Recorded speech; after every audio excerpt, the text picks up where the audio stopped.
Yes. This FFCA? Yeah. hmm You're going to have to remove your fraud because this is enforceable. Yes. This is enforceable. Yeah. And I'm going to want to use the federal court system of the United States. Yes. And since all the court orders for dismissal, yeah, violate the Full Faith and Credit Act, yes, because you refused to admit the evidence that I wasn't in Swim, oh, I wasn't in Jefferson County, yeah, and I wasn't cyber stalking, yes, I'm going to have you sued for violating the Full Faith and Credit Act. Now, if you would remove all this fraud, yes, I'd like to have custody of my sons, yes. Now, I gave you a lot of drives that have a lot of emails in them. hmm And I would have thought that any person as an employee, yes, would realize the importance of making sure that we never misprison any felony, any terrorism, or any treason. Oh, now, today I would like to have my family, mhm, and then I'd like to pay somebody to go through every account that I've ever had. Yeah. And really account for, yes, the number of lawsuits. See, it's not just the false accusation of saying that I violated the restraint provisions on December 31st of 2015. Yeah. It's the issuance of court orders that have to be enforced in every court of the United States. Every state building, all federal buildings, yes. Or if anybody had the availability of seeing your court orders, yes.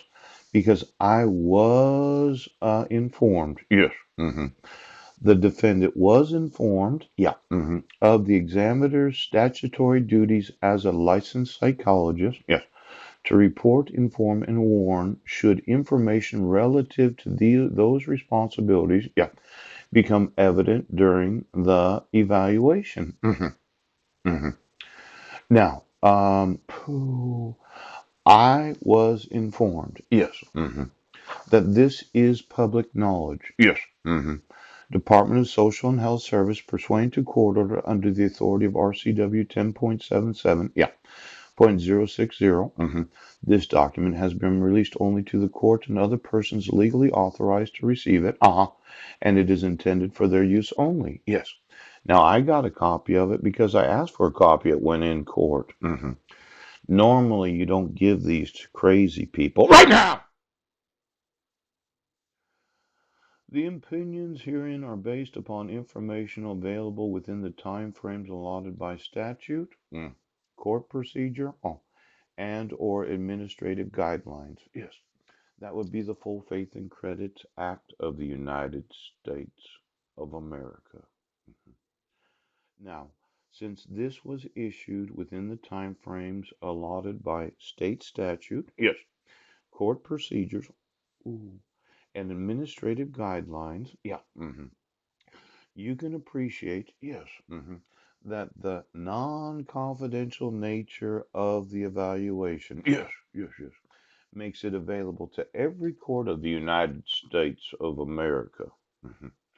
And since it's fraudulent, right, because I wasn't in Jefferson County, you can find in the Peabody 21 right now the videos I was making in front of the Masonic Temple. Yes. The emails that I was sending from the Senior Center. Yes. And then the emails I was sending from Port Angeles, Washington, too. Now, since this is, and it was informed of, the distribution of the report and the non confidential nature of the evaluation, I'm going to need to know all state, yes, and federal employees, as well as city and county employees, yes, that have it available to them to access the non confidential nature of this valuation. Because I will sue every state of the United States for hundreds of billions of dollars for allowing for, right now, the violating of the Full Faith and Credit Act of the United States of America. Now, you said I wouldn't do it, but I will. I'll take every asset that you own and I'll make it my own. Now, let's look at RCW 7.68.035. Pew-pew! Penalty assessments in addition to fine or bail forfeiture. Yes. I'm the victim of what is known as domestic violence against the United States. Yes.